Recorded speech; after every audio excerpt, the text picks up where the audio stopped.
It is just after sunrise, somewhere in late summer, and a thin veil of mist is lifting from a wooden fence at the edge of a quiet yard. The light is low and sideways. The grass is still wet, and stretched between two posts of that fence, catching the new light in a way nothing else in the garden can, is a sheet. Not a cobweb, not a tangle. A flat, almost architectural plane of silk, drawn taut across the corner where two boards meet, descending into a dark, narrow opening at the back. Inside that opening, something is waiting. It does not move. It does not need to, because everything that will happen on this sheet today has already been calculated in advance by an intelligence older than any city you have ever lived in.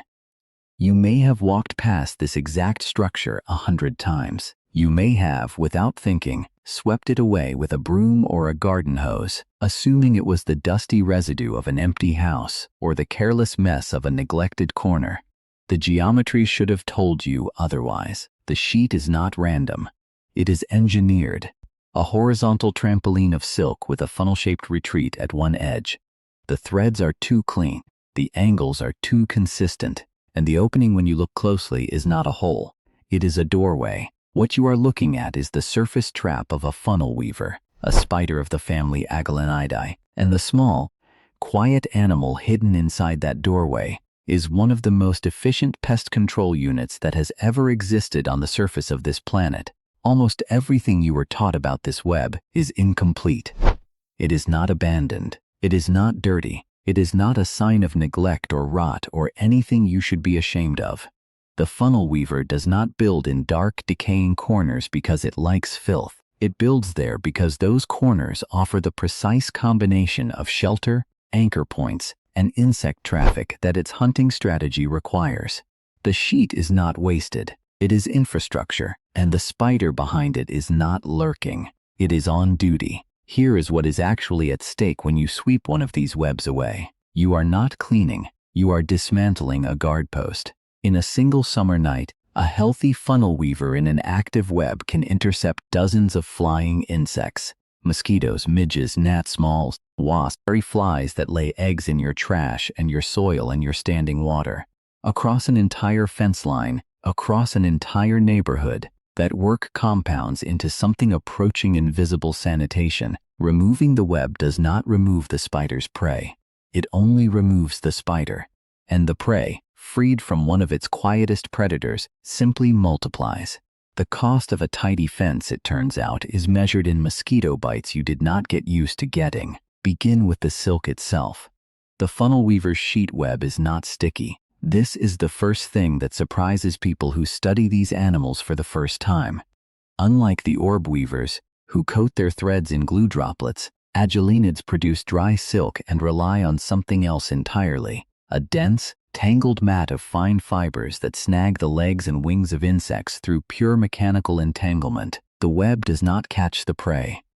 It slows it, and in that fractional delay, the spider, which has been monitoring the entire sheet through vibrations transmitted along the silk, can sprint out of the funnel and reach the impact point in often less than a second. Some species, in laboratory measurements, have been clocked among the fastest-running spiders in the world. And then there is the funnel itself. Look at it again. The narrow tube at the back of the web is not a hiding place in the way a hole is a hiding place. It is a sensory amplifier.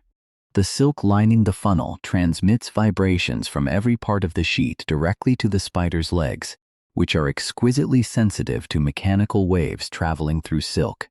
The spider, in essence, is not hiding in the dark. It is plugged in. It is listening to the entire web the way a sound engineer listens to a mixing board, distinguishing the frantic, high-frequency struggle of a trapped fly from the slow, heavy footsteps of a leaf, and ignoring the latter completely. Not some out further, the family Agelenidae contains more than 1,000 described species, distributed across nearly every temperate region of the planet, from the gardens of Europe to the basements of North America, to the grasslands of Central Asia. In the United States alone, the most common backyard species is the grass spider, genus Agelenopsis, which builds its sheets across lawns in such numbers that, on dew-heavy mornings, an entire field can appear silvered, as if the grass itself had grown a second, finer surface overnight.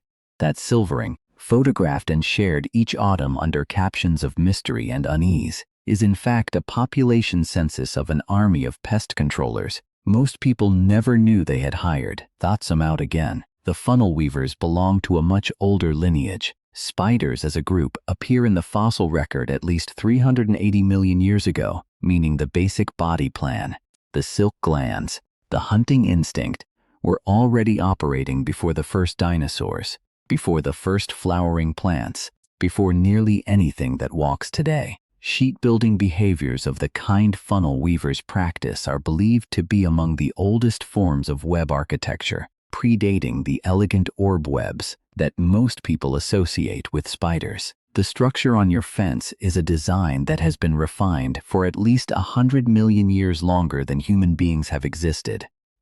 We are, in a literal sense, the newcomers walking past it. Zoom out once more. Consider what these spiders mean ecologically. Arachnologists, the scientists who study spiders, have produced repeated estimates suggesting that the world's spider population, collectively, consumes somewhere between 400 and 800 million metric tons of insect prey per year.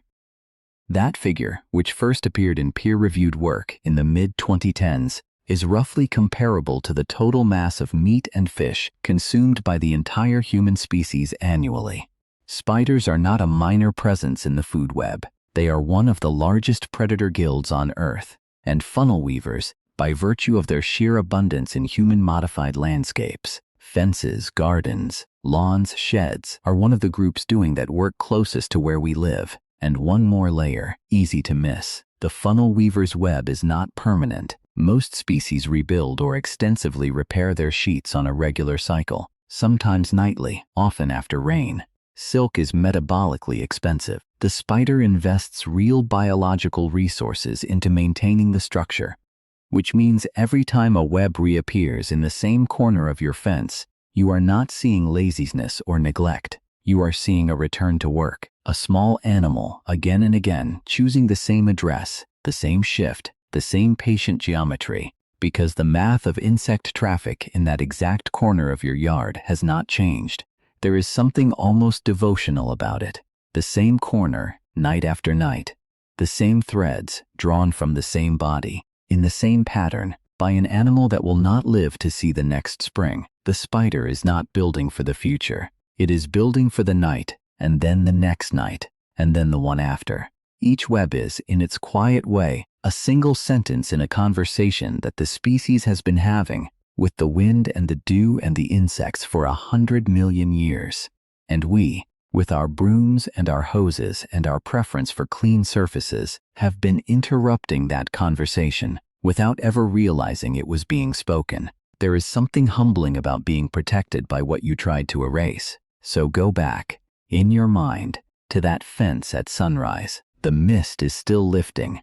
The silk is still catching the light. The dark opening at the back of the sheet, the small still presence waiting inside it. You see it differently now. You see the angles. You see the engineering.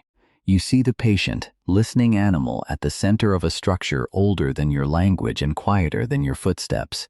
The web is not a mess, it is a post, and the spider is not an intruder in your yard. You are a very recent guest of hers. Sit with that.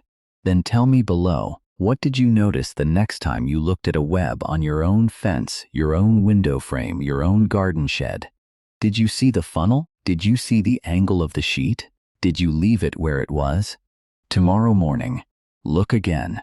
There is another presence in that same garden, and what it does at night, in the soil beneath your feet, is harder to believe than this.